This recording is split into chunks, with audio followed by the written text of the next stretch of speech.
Dear students, നമ്മൾ agreement opposite to public പോളിസിയിലെ 10 points കഴിഞ്ഞ ക്ലാസ്സിൽ നോക്കിയിട്ടുണ്ടായിരുന്നു. ഇന്ന് റിമൈനിങ് പോയിൻറ്റ്സാണ് നോക്കാൻ പോകുന്നത്. സോ ഫസ്റ്റ് തന്നെ agreement in restraint of marriage.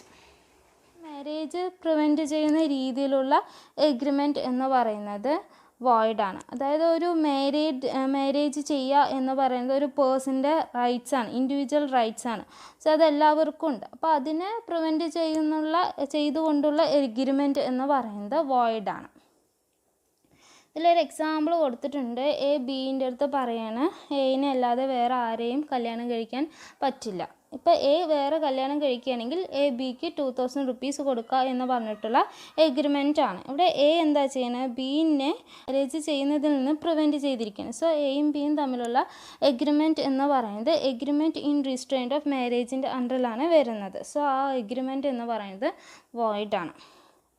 Then next agreement in restraint of trade. അതായത് എല്ലാവർക്കും അവരുടേതായ പ്രൊഫഷൻ ചെയ്യാനുള്ള റൈറ്റ്സ് ഉണ്ട്, അല്ലെങ്കിൽ ഒരു ലോഫുൾ ആയിട്ടുള്ള ഒരു ട്രേഡ് ചെയ്യാനുള്ള, ബിസിനസ് ചെയ്യാനുള്ള റൈറ്റ്സ് ഉണ്ട്. സോ മറ്റുള്ളവരുടെ ഈ ഒരു റൈറ്റ്സിനെ പ്രിവെൻറ്റ് ചെയ്യുന്ന രീതിയിലുള്ള എഗ്രിമെൻറ്റ് പബ്ലിക് പോളിസിക്ക് എഗെയിൻസ്റ്റ് ആണ്, അത് വോയിഡാണ്. താഴെ ഒരു എക്സാമ്പിൾ കൊടുത്തിട്ടുണ്ട്. എയും ബിയും രണ്ടുപേരും ബിസിനസ് ചെയ്യുന്നത് കൊൽക്കത്തയിലാണ്. രണ്ടും അടുത്തടുത്ത് ബിസിനസ്സാണ് ചെയ്യുന്നത്. എ പറയാണ് ഞാൻ ചെയ്യുന്ന ബിസിനസ് സ്റ്റോപ്പ് ചെയ്യാം, ബി എനിക്ക് എത്ര രൂപ തന്നാൽ മതി, 10,000 റുപ്പീസ് തന്നാൽ മതി എന്ന് പറഞ്ഞൊരു എഗ്രിമെൻറ്റ് എയും ബിയും കൂടി എൻ്റർ ചെയ്തു. ദെൻ എ എന്ത് ചെയ്തു? ബിസിനസ് സ്റ്റോപ്പ് ചെയ്തു. പക്ഷേ ബി എന്ത് ചെയ്തില്ല? 10,000 റുപ്പീസ് പേ ചെയ്തില്ല. ഈ ഒരു എയും ബിയും തമ്മിലുള്ള എഗ്രിമെൻറ്റ് വോയിഡ് എഗ്രിമെൻ്റ് ആണ് അല്ലേ? അത് എഗ്രിമെൻറ്റ് ഇൻ റീസ്ട്രെയിൻറ്റ് ഓഫ് ട്രേഡിൻ്റെ അണ്ടറിലാണ് വരുന്നത്.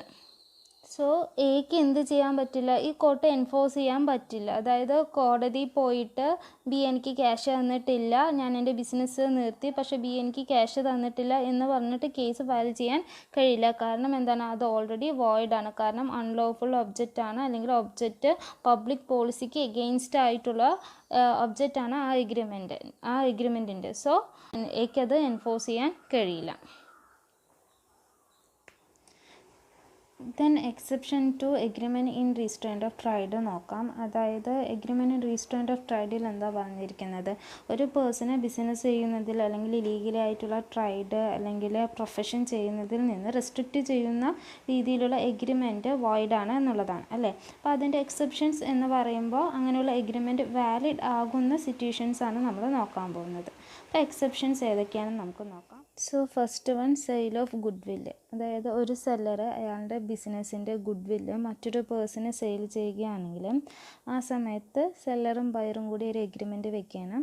അതായത് സെല്ലർ ഗുഡ് വില്ല് സെയിൽ ചെയ്ത് കഴിഞ്ഞിട്ടുണ്ടെങ്കിൽ സിമിലർ ബിസിനസ്, അതുപോലെ തന്നെ സിമിലർ ലൊക്കാലിറ്റിയിൽ ബയ്യർ എവിടെയാണോ ചെയ്യുന്നത് അതേ ലൊക്കാലിറ്റിയിൽ ഒരു സ്പെസിഫൈഡ് പീരീഡ് ഓഫ് ടൈം, അല്ലെങ്കിൽ ബയ്യർ എത്ര കാലമാണോ ആ ബിസിനസ് ചെയ്യുന്നത് അത്രയും കാലം സെല്ലർ ചെയ്യാൻ പാടില്ല എന്നൊരു എഗ്രിമെൻറ്റ് വെക്കാൻ അല്ലേ? ശരിക്കും പറഞ്ഞാൽ എന്താണ്? ഇത് സെല്ലറിനെ റെസ്ട്രിക്റ്റ് ചെയ്തുകൊണ്ടുള്ള ഒരു എഗ്രിമെൻ്റ് ആണ്. സോ ഇങ്ങനെയുള്ള റെസ്ട്രിക്ഷൻസ് കോർട്ടിൻ്റെ ഒപ്പീനിയനിൽ റീസണബിൾ ആണെങ്കിൽ അങ്ങനെയുള്ളൊരു കോൺട്രാക്റ്റ് വാലിഡാണ്. ഈവൻ അത് ട്രേഡ് റെസ്ട്രിക്ഷൻ്റെ അണ്ടറിൽ വരികയാണെങ്കിലും അത് വാലിഡാണ്. ഫോർ എക്സാമ്പിൾ നോക്കുക, SNR ചിപ്സുകാർ അവൻ്റെ ഗുഡ് വില്ല് അതർ പേഴ്സണിന് സെയിൽ ചെയ്തു അല്ലേ? എന്നിട്ട് SNR അതേ ദിവസം തന്നെ വീണ്ടും ബിസിനസ് SNR എന്ന് പറഞ്ഞിട്ട് വീണ്ടും ബിസിനസ് സ്റ്റാർട്ട് ചെയ്യുകയാണെങ്കിൽ ബയർക്ക് വല്ല ലാഭം ഉണ്ടാവുമോ? ഇല്ല. അതുകൊണ്ടാണ് അങ്ങനെയുള്ള റെസ്ട്രിക്ഷൻസ് ആണെങ്കിൽ പോലും അങ്ങനെയുള്ള ട്രേഡ് റെസ്ട്രിക്ഷൻ എന്ന് പറയുന്നത് വാലിഡ് ആണെന്ന് പറയുന്നത്.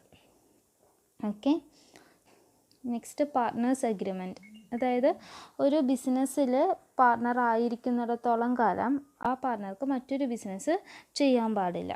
അതുപോലെ തന്നെ ഇപ്പോൾ ഔട്ട് ഗോയിങ് പാർട്ട്ണർ ആണെങ്കിൽ, ഔട്ട് ഗോയിങ് പാർട്ട്ണർ എന്ന് പറയുമ്പോൾ പാർട്ട്ണർഷിപ്പിൽ മെമ്പർ ആയിരുന്നു, അയാൾ പോയി, ഇപ്പോൾ പാർട്ട്ണറല്ല. അങ്ങനെയുള്ള പേഴ്സണ് അവരേത് ബിസിനസ്സാണോ ചെയ്തിരുന്നത് അതേ ബിസിനസ് ആ സ്പെസിഫൈഡ് ലൊക്കാലിറ്റിക്കുള്ളിൽ ചെയ്യാൻ പാടില്ല.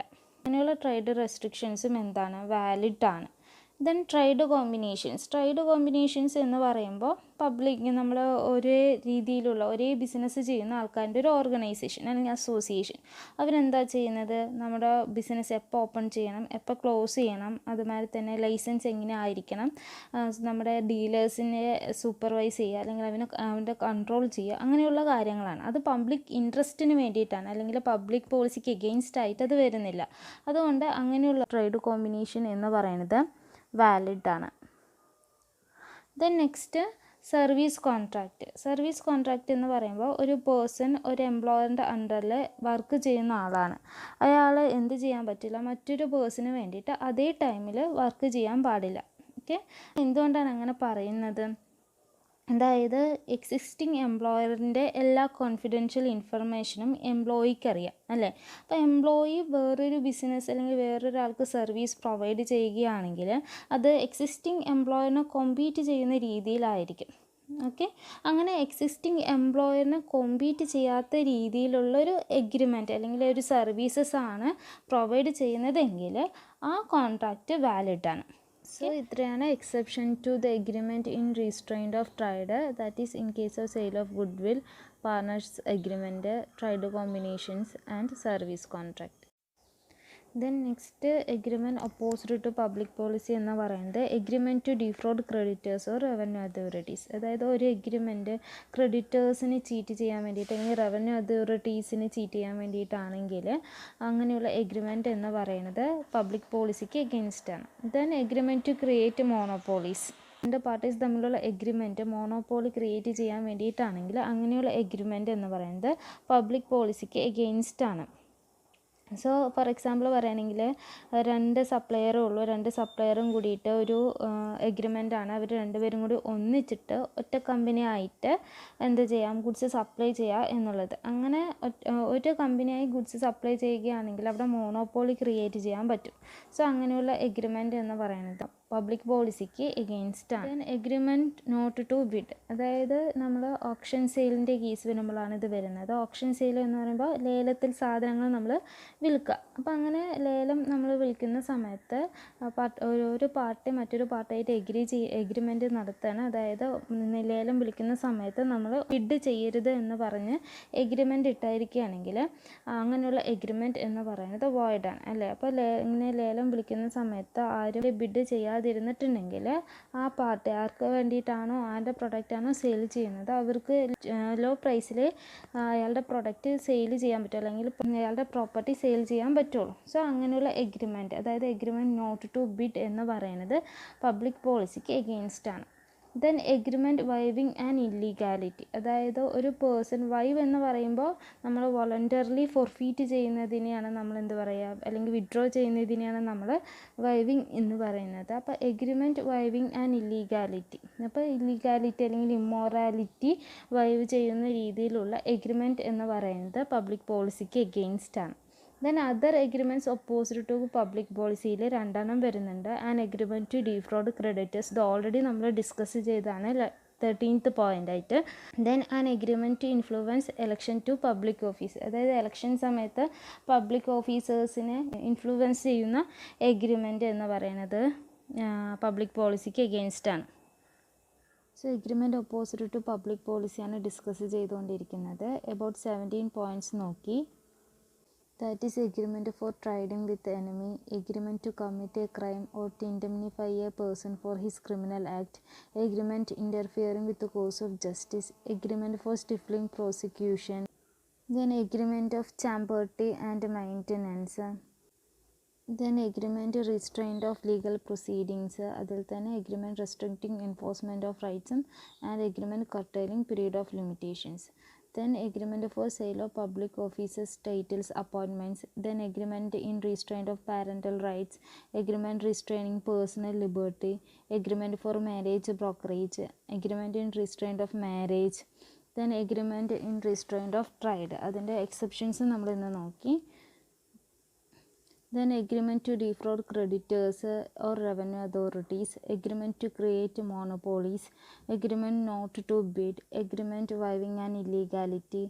Then other agreements. Other agreements agreement to defraud creditors and an agreement to influence election to public office. So നമ്മൾ legality of object and consideration എന്ന ചാപ്റ്ററാണ് നോക്കിക്കൊണ്ടിരുന്നത്. അതിൽ നമ്മൾ സെക്ഷൻ 23 പറഞ്ഞിരിക്കുന്ന കേസസ് അല്ലേ, ഏതൊക്കെ സർക്കംസ്റ്റൻസസിലാണോ ഒബ്ജക്റ്റ് ആൻഡ് കൺസിഡറേഷൻ അൺലോഫുൾ ആകുന്നത് കേസസ് നോക്കി. That is if it is forbidden by law, if it defeat the provisions of any law, if it is fraudulent, if it involves or implies injury to the person or property of another, if it is immoral, then if it is opposed to public policy. Then agreement opposite to public പോളിസിയിലെ 17 പോയിൻറ്റ്സും discuss ചെയ്തു. നിങ്ങൾക്ക് doubt ഉണ്ടെങ്കിൽ ചോദിക്കാം.